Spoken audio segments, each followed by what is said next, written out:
हम यहाँ पर डैनी नाम की लड़की को देखते हैं। डैनी एक मेल देखती है जो कि किसी और का नहीं बल्कि उसकी बहन का होता है और उस मेल में ये लिखा हुआ था कि मैं अब सब कुछ और नहीं झेल सकती और मैं जा रही हूँ अपने मॉम डैड के पास। फिर हमें ये पता चलता है कि वो सुसाइड की बात कर रही थी और अब वो मेल पढ़ने के बाद डैनी अपनी बहन को कॉल करती है लेकिन उसका फोन बंद था। अब यहाँ पर डैनी अपने बॉयफ्रेंड को कॉल करती है और रात को मिलने को बुलाती है। यहाँ पर हमें ये पता चलता है कि उसका बॉयफ्रेंड क्रिस उसे पसंद नहीं करता, वो उसके साथ सिर्फ टाइम पास कर रहा है, लेकिन डैनी उसे बहुत पसंद करती है। यहाँ पर अब हम देखते हैं क्रिस को जो अपने फ्रेंड्स के साथ पार्टी कर रहा था और उसके फ्रेंड क्रिस को बोलते हैं कि उसे अपना रिलेशन डैनी के साथ खत्म कर देना चाहिए। इसके बाद हम डैनी की बहन को देखते हैं जिसने बुरी तरह सुसाइड कर लिया था और वो मर गई थी। ये सब देखकर डैनी बहुत ज्यादा डिस्टर्ब हो जाती है और अब क्रिस उसे रिलैक्स करवाने के लिए एक पार्टी में लेकर जाता है। इस पार्टी में क्रिस का फ्रेंड उनको समर फेस्टिवल में इनवाइट करता है। ये फेस्टिवल एक गांव में था जहाँ पर सब लोग एक अलग कम्युनिटी बनाकर रहते थे। अब क्रिस का फ्रेंड उसे बताता है कि ये फेस्टिवल इसीलिए खास है क्योंकि ये 90 इयर्स में एक बार आता है और अब सभी प्लान बनाते हैं वहाँ पर जाने के लिए। पहले तो डैनी मना कर देती है लेकिन क्रिस के मनाने पर वो मान जाती है और अब ये लोग वहाँ पर फेस्टिवल के लिए निकल जाते हैं। और अब ये सब लोग उस जगह पर पहुँच गए थे जहाँ पर हर तरफ ग्रीनरी थी जो कि दिखने में बहुत ही ज्यादा खूबसूरत थी। यहाँ पर उन्हें एक आदमी मिलता है और उनके साथ एक कपल भी मिलता है जो कि उनके दोस्त होते हैं। और अब वो आदमी इन सबको एक ड्रिंक देता है पीने के लिए जिसे पीकर सब लोग मदहोश हो जाते हैं, यानी कि अपने होश में नहीं रहते। यहाँ पर रात के 9 बज रहे होते हैं लेकिन यहाँ पर हम देखते हैं कि अभी दिन था, मतलब कि यहाँ पर टाइम कुछ अजीब सा था। और तभी डैनी वॉशरूम जाती है। वॉशरूम जाते ही उसे अपने पीछे कुछ महसूस होता है जिससे वो डर कर बाहर आ जाती है और भागते भागते बाहर गिरकर बेहोश हो जाती है। जब उसकी आंख खुलती है तो वो देखती है कि एक दिन गुजर चुका है, मतलब कि यहाँ पर कुछ ही घंटों की रात थी। वहाँ पर पहुँचते ही इन्हें बहुत बड़ा सन शेप का एक गेट मिलता है और फिर एक बूढ़ी लेडी स्टेज पर खड़ी होती है और इन सब का वेलकम करती है।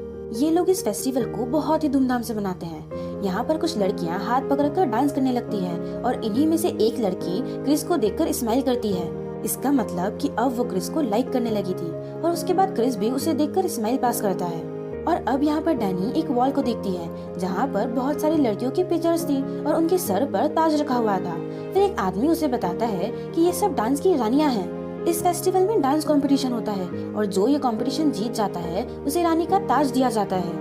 अब हम अगले दिन यहाँ पर एक बूढ़े कपल को देखते हैं जिन्हें अलग तरह के कपड़े पहनाए गए थे। ऐसा लग रहा था कि इन्हें किसी चीज के लिए चूज किया गया हो।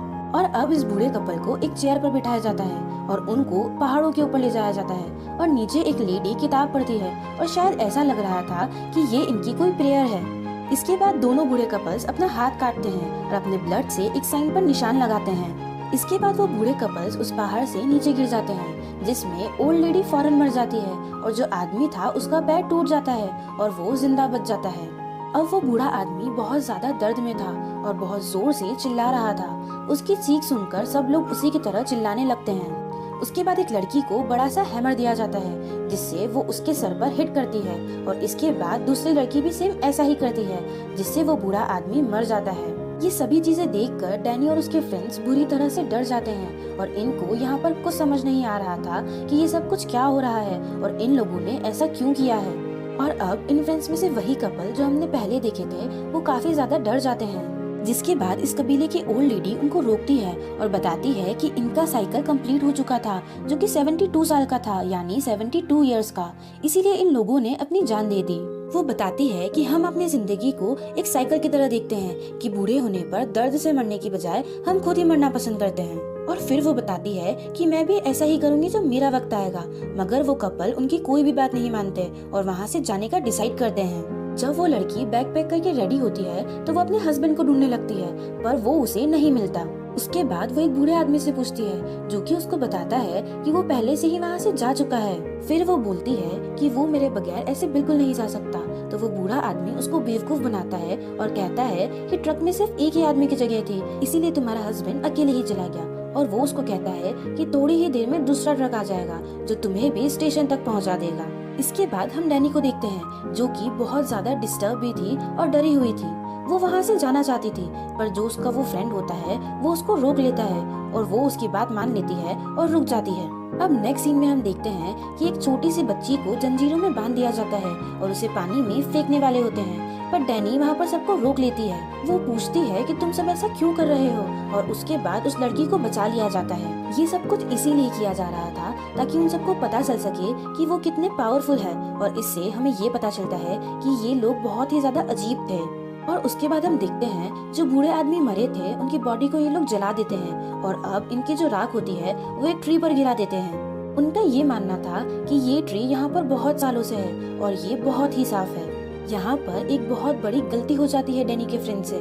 डैनी का फ्रेंड उनकी राख पर टॉयलेट कर देता है, जिसे देखकर सभी गांव वाले बहुत ही ज्यादा गुस्सा हो जाते हैं और वो उनसे कहता है कि ये सिर्फ एक सूखा हुआ वृक्ष है।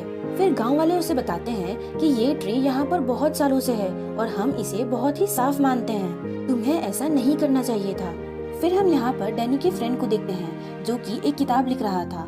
वो गांव के लोगों पर बहुत सारी रिसर्च कर रहा था और वो यहाँ पर इंफॉर्मेशन कलेक्ट करता है कि ये लोग कैसे रहते हैं और अपने फेस्टिवल को कैसे बनाते हैं। और अब वो उस गांव के एक आदमी से मिलता है जो कि एक लाइब्रेरियन था और वो उसे एक किताब बताता है और कहता है कि ये इनकी होली बुक है जिसके आगे के पेजेस खाली हैं और इस किताब में खुद से ही बदलाव आ जाता है, यानी कि ये बदल जाती है, इसीलिए इसके आगे के पेजेस खाली हैं। ये हम लोग भी नहीं जानते कि आगे क्या बदलने वाला है और अगर फ्यूचर में कुछ बदलता है तो वो इस किताब में लिख दिया जाता है।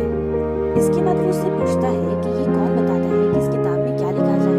ये किताब एक आदमी रूबिन लिखता है जिसका फेस बहुत ही ज्यादा अजीब था। यहाँ पर इस आदमी को ओरेकल मानते हैं। ओरेकल मतलब ये उन लोगों को बोलते हैं जिनके पास कुछ पावर्स होती है। इसके बाद वो बुक के पिक्चर्स लेने को बोलता है, जिस पर वो लाइब्रेरियन उसको मना कर देता है।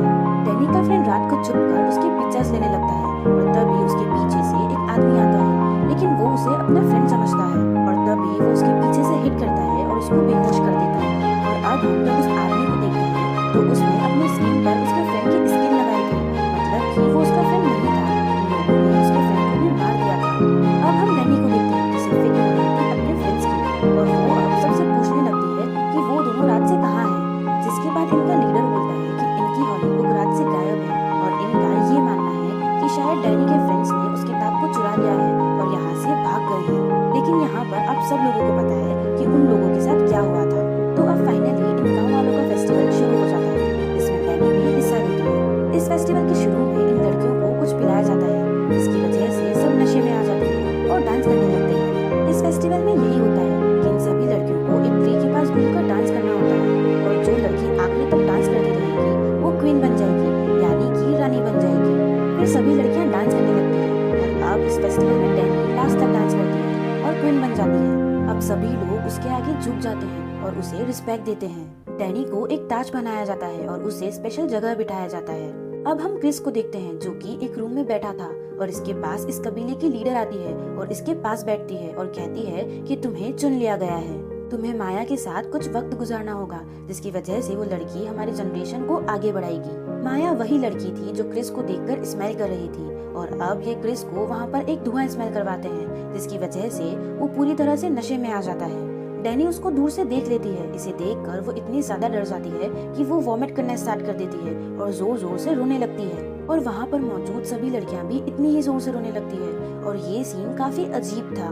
क्रिस अब बाहर आता है और वो भागना शुरू कर देता है। इसके बाद वो एक आदमी को जमीन के अंदर देखता है जिसका एक पाँव बाहर था। ये और कोई नहीं बल्कि उसका फ्रेंड था और उसे यहाँ पर ये पता चल जाता है कि इन लोगों ने उसको मार दिया था। अब क्रिस भागकर एक घर में आता है और यहाँ पर भी उसको अपना दूसरा फ्रेंड नजर आता है जिसको बुरी तरह से मारकर लटकाया गया था। और क्रिस ये बात समझ पाता तभी एक आदमी आकर उसके फेस पर नशीला धुआं फेंकता है जिससे वो फिर से बेहोश हो जाता है। अब सभी गांव वाले इकट्ठा होते हैं और इनका लीडर इनको बताता है कि इस फेस्टिवल में हम 9 लोगों की जान देते हैं, जिनमें से 4 लोग इस गांव के होते हैं और 4 लोग बाहर के होते हैं, जिनमें से वो 2 बूढ़े लोग मर चुके हैं और 2 जिंदा लोगों को खुद को मारना पड़ेगा। और यहाँ पर हमें पता चलता है कि एक इंसान की जान लेना अभी रह गई थी और वो क्वीन डिसाइड करेगी कि वो आदमी बाहर का होगा या इसी गांव का। फिर अब हम डैनी को देखते हैं जो कि क्रिस से बहुत ज्यादा नाराज थी क्योंकि उसने उसको धोखा दिया था। वो क्रिस को देखकर रोने लगती है जिससे ये बात पता चलती है कि डैनी ने क्रिस को चूज किया है। और यहाँ पर गांव वाले एक और बहुत अजीब सी चीज करते हैं, वो एक भालू को पकड़ते हैं और उसके अंदर के सारे पार्ट्स बाहर निकालते हैं और वो उस क्रिस को भालू के अंदर फिट कर देते हैं। वो ये सब इसीलिए कर रहे थे क्योंकि उनका मानना था कि क्रिस की जान देने से पूरा गांव साफ सुथरा हो जाएगा और साइकिल फिर से स्टार्ट हो जाएगी। और अब वो लोग क्रिस और उसके साथ कुछ लोगों को टेम्पल में रखते हैं और उस टेम्पल को आग लगा देते हैं। जैसे जैसे वो लोग जलते हैं, गांव वाले भी उनके दर्द को फील करते हैं और जोर जोर से चिल्लाने लगते हैं। यहाँ पर हम देखते हैं कि डैनी भी वैसे ही रो रही थी। और अब हम लास्ट